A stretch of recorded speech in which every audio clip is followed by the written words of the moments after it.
I'm Hillary Hendershot, your host, and this is Profit Boss Radio, episode 133.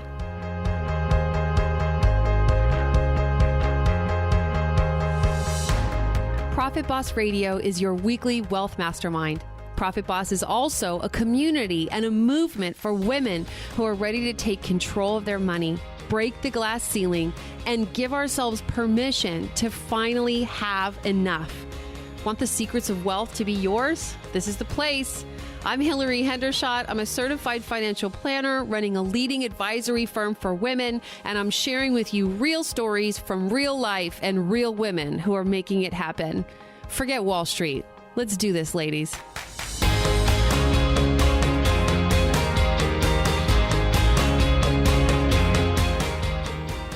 Hello, Profit Boss. Welcome to week 2 of this month's Negotiating for More series. Last week, we talked with Dia Bondi about what it means to ask like an auctioneer, why you go for the no instead of going for the yes, how to know where to start with your negotiations, and a few things that women need to clarify before they begin negotiations. And Dia told some very powerful stories about negotiating in her own career and life. And this week, we are talking with Rhonda Moret about the subtle things you can do that make the difference between getting what you want and possibly being shown the door. We talk about body language, the value of matching and mirroring. And by the way, if you don't know this skill, I can't tell you how powerful and valuable it is. You definitely want to listen to this episode. And we talk about a lot more. And Rhonda actually has a free gift for you. It is her empowerment module. Learn how to elevate your work and life in just 10 days with the free Elevate for Her 10-day empowerment plan. To get your copy of the empowerment plan, go to hillaryhendershot.com/133. A little bit more about Rhonda. Rhonda came from humble beginnings. She grew up a Latina woman in South Central Los Angeles, became the first woman in her family to graduate from college, and has forged a path of empowerment for women after her.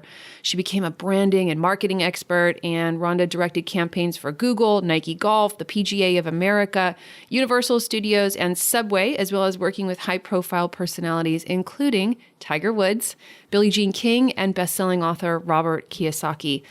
Her most recent adventure, Elevate for Her, has her focused on helping women elevate the critical business skills needed to reach the upper levels of leadership and management, with offerings including negotiations, leadership, personal branding, and communications. Moret views this work as her passion project and an effort to ultimately create greater gender and pay parity in the workplace. I hope you enjoy and get tremendous value from this episode of Profit Boss Radio.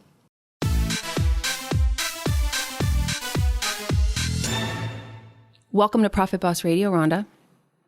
Hello, Hillary. How are you? I'm fantastic. I'm excited that today's episode is the second in a 2-part series about negotiations, and I think you have a unique perspective to bring to the conversation. So let's just kick the conversation off by talking about body language in negotiations. And it's not really just negotiations, right? It's more being powerful, being someone who's powerful, right? Yeah, most definitely. I didn't mean to cut you off. I think I got excited there for a second.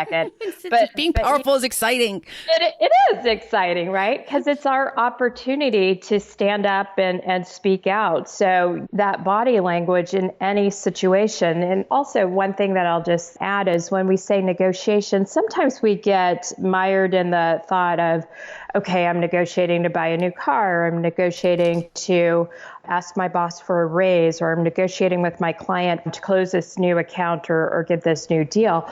But really, negotiating is all around us, and all day we're negotiating. So even in the workplace, we're negotiating with our fellow coworkers, or we're negotiating with our boss or our clients, not necessarily in a monetary way, but in a way of, hey, I want you to see things my way. I want to persuade you that this really is going to be the best way for us to move forward. So for us, the way we look at body language is definitely rooted in empowerment, because if you're not feeling empowered, it definitely does convey that way. So that's where body language becomes really critical. Everything from a firm handshake is one of the first things that I always notice, whether I'm working with a male or a female, that's one of my criteria. It's like, okay, what do you have to offer? What do you bring to the table is how someone shakes your hand. Do you know what I'm talking about? You've got the people that have that really firm, confident handshake, and then you've got those that are a little more passive and I would almost say on the wimpy side. Yeah, one time a female shook my hand and I actually said to her, "What are you doing? This is the most pathetic. I'm actually afraid to talk to you right now because I think you're so fragile, right? You've got to shake a person's hand like you mean it." Can I ask you a question? You actually said that to her, or was that your internal dialogue? No, in this case, I actually said it. I actually said it. It doesn't, I am someone who speaks my mind more than some people, right? So I'm not an open book. It's not like I just blather my opinions all over people. And I'm struggling to remember exactly the situation, but this woman was in a coaching program with me, or like there was some implicit request for coaching, right? I don't just you know, like start telling people on the street what to do. So it was contextual. It wasn't totally inappropriate or bossy or nasty for me to say. Like, obviously, I don't give unrequested coaching very often. But yeah, I said, look, woman, you've got to shake a person's hand like you mean it. Let's try this again. Right. Well, especially for women too, because I think just been my experience through however many years in business, quite often women have a very passive handshake, and that just doesn't set the tone the way that you really want it to. Because again, that handshake is often the very first exchange between two people. And if you're at a networking event or you're going to an interview, you want to start off strong. And so we always say, really pay attention to your handshake. Mm-hmm. And quite often, and this might sound foolish, but you should test it out. Test it out with people in your family and say, hey, let me shake your hand. And then get some feedback from them. Did they feel like it was a firm, solid handshake, a confident handshake, or did they feel like it was a little on the passive side? So that's a huge, and again, it sounds very common sense, but it's something that I definitely encourage all of our students to test and make sure that, hey, yeah, okay, I checked the box. I've got a great handshake, so I'm on the path for success, at least as far as step number one goes. Okay, so we've talked about handshakes. What's other body language that garners money? There's a strategy. It's called mirroring. And it's actually based on science. And if you look it up on the internet, which I really encourage your listeners to do, you'll see several different studies, and there's some visuals that'll show you what mirroring looks like. But if I were to describe it in the most animated way possible, is if you're sitting in a sales situation and you've got someone sitting across the table from you, and that person leans in, what should you do? You should mirror and lean in too, because it's saying to them in a very subconscious way is, hey, I'm engaged and I'm listening to you. And we are closing that space or that chasm between us and getting together on the same page. So it's slight things like mirroring that, again, often we're not even conscious of, but that makes a huge difference. And then I actually had a boss, a sales manager when I was selling mortgages many years ago, who took that chapter out of an NLP handbook, neuro-linguistic programming, and taught us mirroring. And to this day, I sit how my clients sit. If you're sitting in a chair a particular way, I just naturally mirror that. And it just leaves people with that there's rapport. We have something in common. Right. Which is so critical, especially in a sales situation, but really it's critical in any situation, because in business, our number one goal is to connect with that other person, whether it's our boss, a potential client, whomever. And just as you said, that just shows that, hey, we're in sync, so that's another area. Again, there's some research, great research. It's actually pretty fascinating And I would encourage your listeners to take a little time to do some research there so they can pick up some more tangible tips there. Okay. Anything else on the body language? So another area that we encourage studying is micro expressions. And that is the area of study where we're really taking a look at what's going on with that other person's face, whether it's a raised eyebrow, whether it's pursed lips. A lot could be deducted by some of those cues that your counterpart is sharing without you even, or without them even realizing that they're sharing information with you. So how do you put that into practice? Let's say you're sitting across the table from someone and you're about to start a negotiation or make an offer and they're furrowing their brow. What do you do about that? Well, that tells me, okay, this person isn't necessarily on the same page that I am or the page that I need him to be on. So at that point, I would determine, we need to change the subject. I need to develop some more rapport with him. I need to see how I can shift that over to a place where he's a lot more open to what I'm sharing. I'm going to get some free coaching from you right now. So in that situation, my response would actually be to check in. And I have learned that you don't just ask a person, it seems like you're frustrated right now. Right. So I might say something like, let me just check in. How are we doing so far? Is this all resonating with you? Any questions that you have right now? Anything that I've said that you are resisting or wanting to know more information about? I usually just kind of open the floor like that because I want to sort of deal with it directly. What do you think? Is that too direct? No, I think that makes a lot of sense because that way you're able to open the floor for him or her to share what they're thinking. I one time said to a woman something like, did I lose you? And she was a mathematician, someone who was very, her personal brand was about being smart.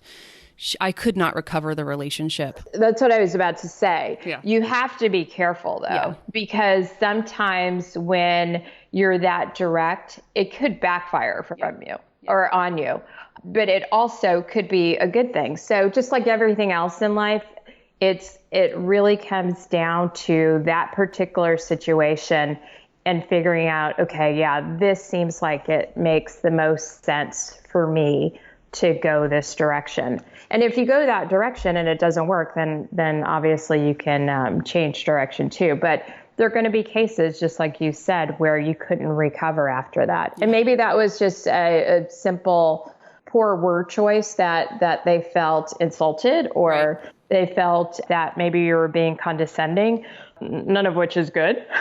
But, those things happen. But with training and practice, that's where you really can identify what the best practices are, I'll say. So what has been proven to be effective and what works in most cases. Yeah. I think I've made a handful of pretty big mistakes, but I will pat myself on the back and say, I learned the lesson. I didn't do it twice. Yes. There you go.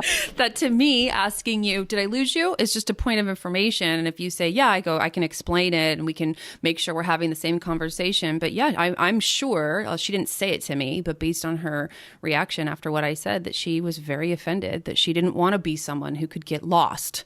Right. And it was I didn't have enough rapport with her to recover from that.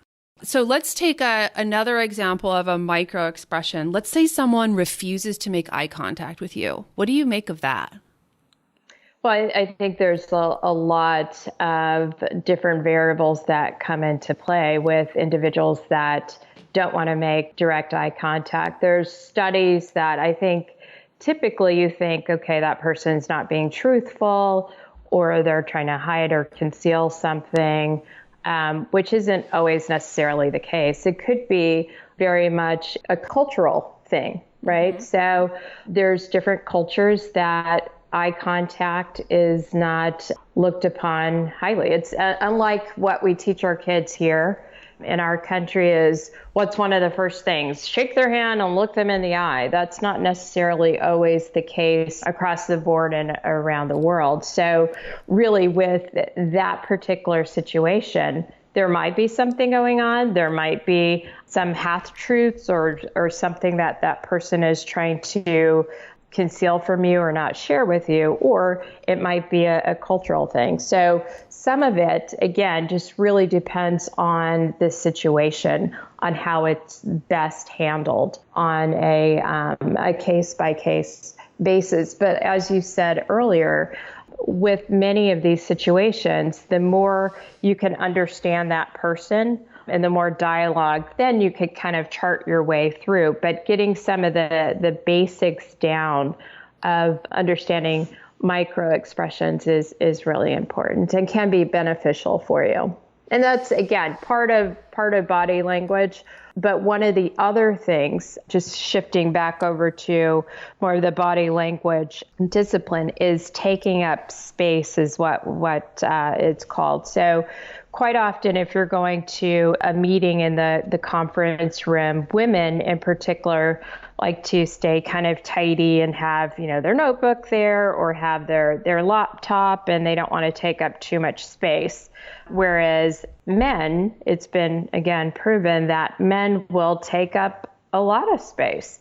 So not only they've got their laptop, they have their notebook, they're kind of spread out. And what are they doing? They're somewhat claiming their territory. So, hey, this is my territory and I own this space. So what we encourage women to do is the exact same thing, is you're showing that, hey, I'm taking up this space, I'm ready, I'm prepared, I'm engaged, let's go. So taking up space is another area that we definitely promote and teach in our programs. You are subconsciously communicating to people you're powerful, you're not invisible, you're here to make change or make a difference or get something done. Or contribute, Yeah. Regardless of what the purpose of that meeting might be, it makes a statement. It really does. I find occasionally, and first of all, I'm 5'10", right? And I'm generally wearing 3-inch heels. Oh. And I speak up in events, right? I'm just not quiet. And it's just not my nature. I'm not trying to do anything or accomplish anything with it. I'm just not quiet. And you are. Yeah, it's my natural state. Right. And I have found that sometimes one or a few men in the room interact with me like I'm a challenge, like almost like they want to fight me. Of some ladies in my mom's group, I'm in a mom's group full of women who also own businesses, so they're pretty incredible ladies, and they call it microaggressions. I say, yeah, sometimes it's a macroaggression. I mean, no one's ever actually punched me, but I get the feeling they want to ask me to step outside and fight, and I think, I didn't intend to engage with you in any confrontational way whatsoever. I'm just here and I'm not apologetic.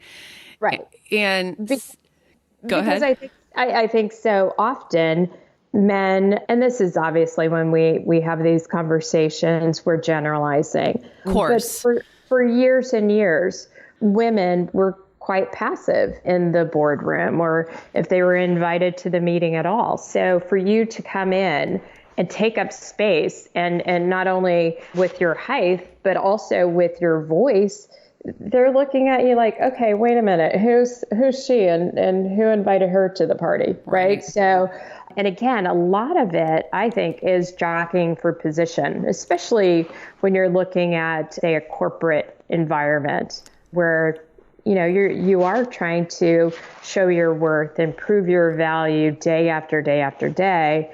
When there's a woman that comes in and stands up toe to toe with the guys, it gets their attention. Yeah. I don't like those interactions, but it does happen. And I'm always curious if it happens to other women. I think, what do I do? Yeah. I worked in the golf industry for many years on really high profile accounts, whether it was Nike Golf, PGA Tour, PGA of America. And it was a struggle. It was really a struggle because I was always the only woman at the table. And I felt like each and every day I had to prove my worth. I was the one jockeying position for position, and I really needed to show, hey, I deserve to be here just as much, if not more, than you do. So it's all about accepting your value, your worth, and not being afraid to show it. I mean, I love the fact that you said you're 5'10" and you're rocking the 3-inch heels. I just like the way they look. It's not about, I don't want to be 6'1". I just think heels look better. I totally agree. I'm a heel kind of gal too. So no, I hear you. Okay. So anything else on, so we talked about taking up space, any other details on that or under the subheading of body language? I always, and this goes for any occasion, is you have to look the part. So if you want people to take you seriously, if you want to build up your credibility, you have to look the part. So really paying attention to how you dress, and not to sound, I'm a major feminist, but I pay a lot of attention. What does my hair look like? Are my nails done? Mm-hmm. What does my outfit look like? Because I need to look the part. So that to me is critical. And an area, especially with millennials now, up in your neck of the woods, it's such a casual business environment. Hoodies. But yes. But you know what? Even back in the day when I was in the golf industry, I was always and not to sound conceited or anything, but I always overdressed because I wanted to, that was part of my personal branding. I needed to make a statement.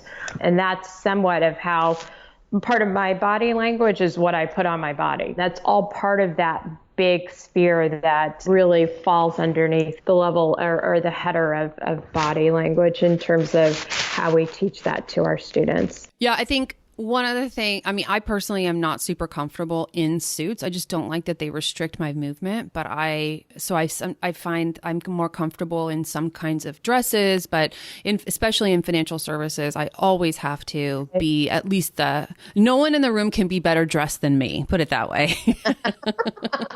I knew I liked you, Hillary. It has to work.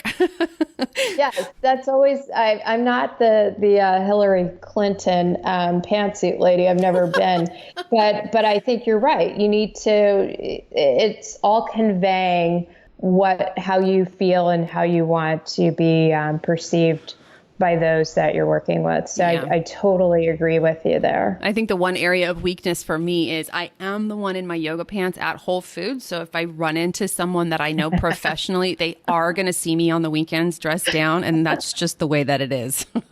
That is. But I bet those are some great looking yoga pants.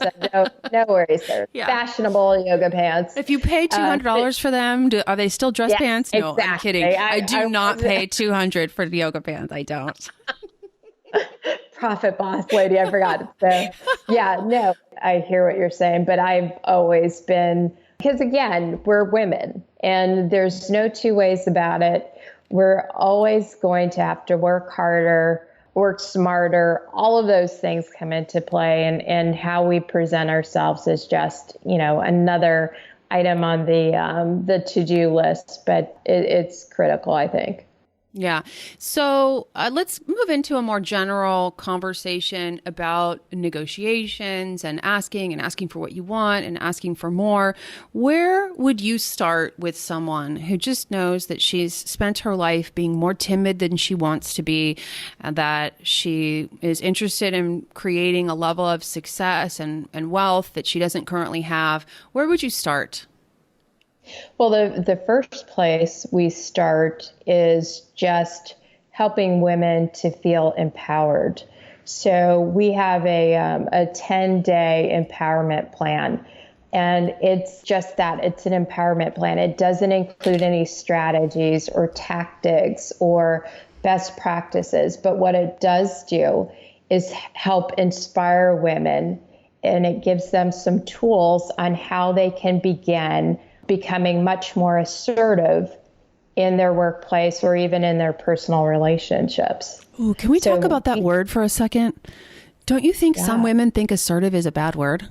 I've heard aggressive is a bad word, but I love them both. Assertive, aggressive, yes. No, you need to be. I mean, it's how can we not be assertive or aggressive, especially today? I mean, there's such a momentum for women now. And one of our current efforts that we have going on right now is just talking about, will you be ready? Because we're just seeing, whether it was the midterms, whether it's just number of women that are breaking through the corporate glass ceiling and getting appointed to the C-suite, those women are aggressive and assertive and probably don't feel, that they need to apologize that they are. There's a reason why those women are able to be the first in the C-suite, because they are realizing, hey, if I don't stand up and advocate for myself, no one else is going to. So I don't think those are bad words at all. I love them. I find it a compliment if somebody says, oh, she's pretty aggressive. Thank you very much. Thank you. Love it. I appreciate that. Mission accomplished. Put a check in the box. Okay, so what are some of the tools in the 10-day empowerment plan? Well, one of the things that we start off with is developing your own personal mantra. So I've had a mantra that I've lived by for years, and it's carpe diem. So whenever I'm feeling like, okay, I'm uncertain or I'm not motivated, it's like carpe diem, which means seize the day. I got to get out. I got to make things happen because this is my day. So we walk through an exercise on what the personal mantra is and samples of different types of personal mantras and how you can use it to help you really shift your mindset to one where you are ready to, effectively negotiate or effectively lead or so on and so forth, reach those goals that you're looking to reach professionally. Great.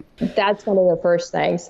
And then we also, Eleanor Roosevelt had a famous quote where she said, do one thing every day that scares you. And I love it. I mean, because if I'm not scared, then I'm feeling like, okay, I'm just playing it safe. And life is just way too short to play it safe. So we go through the empowerment plan has a section where you can go in and identify each day. It's a daily challenge. So what's going to scare you today? You write it down and then you record. Did I meet the challenge or did I fail? So there's some accountability there as well. And then we have several different little vignettes or quotes from women. There's some women, there's a male represented there that just inspires us, whether it's a beautiful quote, whether it's something that represents strength. So just those things along the way that we just constantly need to be inspired. That's where it all starts. So even before we begin teaching, okay, leverage and offering concession and deadline strategies, all those things underneath the negotiation umbrella, we start with, hey, we've got to get this foundation solid so that you feel like you can go in there and get exactly what you want out of that negotiation. Okay. And you're actually gifting the 10-day empowerment challenge module to my listeners. I am. I'm excited to share that. I think it's a great way to start off the new year because, again, I think the time is now for women to step up the plate. We've got that spotlight on us, so let's see how we can really leverage it. First of all, it's very well done. I did compliment you on it when I looked at it the first time, but I want people to know it's beautiful. It's a flip book and it has daily challenges and ideas for action and quotes from Oprah Winfrey and lots of great stuff. So you can access that at the show notes for today's episode, which is hillaryhendershot.com/133. That's today's episode. And so you can get a link there. And Rhonda, you also have some programs that you're going to make available in the coming weeks and months. And we're going to link to some information about a mastermind. Do you want to just say a little bit about that program? Yeah, really, what we've done is put together a few new programs for 2019. And we've made it so that regardless of what area you need help in, whether you need help when it comes to a negotiation situation, if you need help with, say, some personal branding, if you need help with leadership or communication skills, it's a forum by which we have experts that can lead you through and provide you some solid feedback on, their thoughts and advice on how you can best move forward. I think one of the things, especially as a business owner in the initial stages, or even when you have a well-developed business, sometimes it's a lonely place being a CEO. So we're able to provide a soundboard of sorts. So you have someone that you can kick ideas off of if you have questions or stuck at a certain place within your business. So just really helping those women work through some of those issues and providing some insight. So perfect. We're excited about the programs. Yeah, very, very good. It sounds like you have a wealth of knowledge and you've kind of curated an expert team. So women who are experts in their subject matter, and they're offering, sounds like one-on-one coaching, or there's an opportunity for one-on-one coaching. Yes, definitely. We do have subject matter experts. I've got a woman that teaches up at Stanford Law. We've got someone who was Harvard's first diversity and inclusion officer, and with my background in marketing. So I've got a nice team. We've got a woman that handles communication. She's a actress, and she does improv training. So we've got a nice collection. I like the word choice, curated. So yeah, we definitely have curated some of those areas, just identifying areas that we know women sometimes struggle with or want to really bolster their skill set. So yeah, very great. Well, thank you for adding your expertise here on Profit Boss Radio. I love the topic of asking for more and being powerful in negotiations. Is there anything else you'd like to add? Anything I didn't ask about today? One of the messages, though, for our organization, this is just kind of a sidebar, is with each of our corporate engagements, we do a pro bono to a nonprofit that's serving or supporting underserved communities. So if you have any nonprofits that you know of, I would love to see if we could partner with them to provide some training. My background is one where I grew up South Central Los Angeles. No one went to college. I think I just found out on Ancestry that my grandfather didn't even graduate from high school. So education and professional skill development is really, really important to me. So with this particular, with Elevate for Her, that's a big part of what my mission is just to help as many women, again, not only get the skills that they need, but also to just embrace their confidence and realize, okay, I can do this, and I have support, and there's others like me that have been able to build up their skills and their confidence and self-worth. So that's really important to me as well. That's great. Thank you so much. I really appreciate it. So again, HillaryHendershot.com/133 for the 10-day empowerment program. And you can also find out more about Rhonda's programs there. I am so excited to announce that the 50K Wealth Multiplier Experience coaching program is back, ladies. Do you want to increase your wealth by $50,000 in the next 2 years? Of course you do. Just imagine the peace of mind. Imagine the freedom and security. As successful women, we want to see our work translate to living the life that we want. But the reality is that too many of us feel trapped by our finances. If you struggle to experience true peace of mind when it comes to your finances, if you're an entrepreneur and feel tied to your business because cash flow is unpredictable, if you want better control of your money, but right now you doubt your ability to handle wealth responsibly, your reality can start to change now. What if I can show you how to begin experiencing sustainable growth in your financial life in the next 7 months? Would you accept my invitation?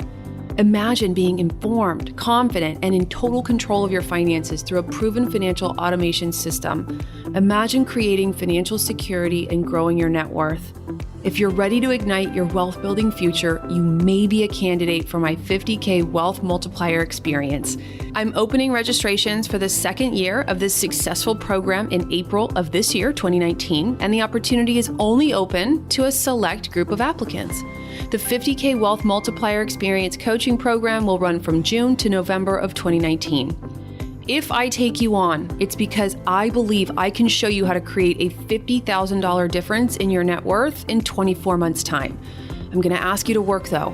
This program has a community element, so I'll ask you to meet with me and the other women in your cohort in San Jose, California, 3 times over the 6-month program.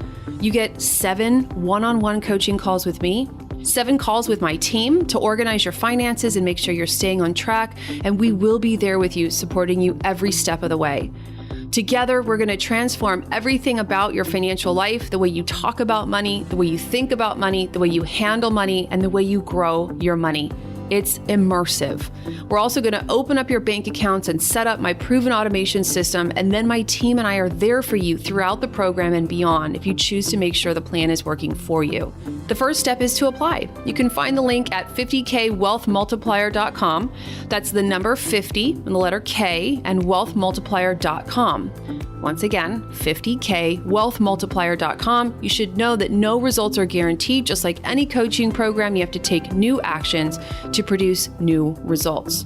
Take Danica, for instance. She increased her annual income by $400,000. Layla increased her net worth by $70,531 just over the course of the 6 months we were together in the program. Lucy started with a net worth of $65,000, but by the end of the program had grown her net worth to $111,000. And you want to know something? You can experience meaningful results in your financial life too, if you're ready and willing to do the work that's required of you to multiply your wealth. I'll be looking forward to receiving your application for the 50K Wealth Multiplier experience.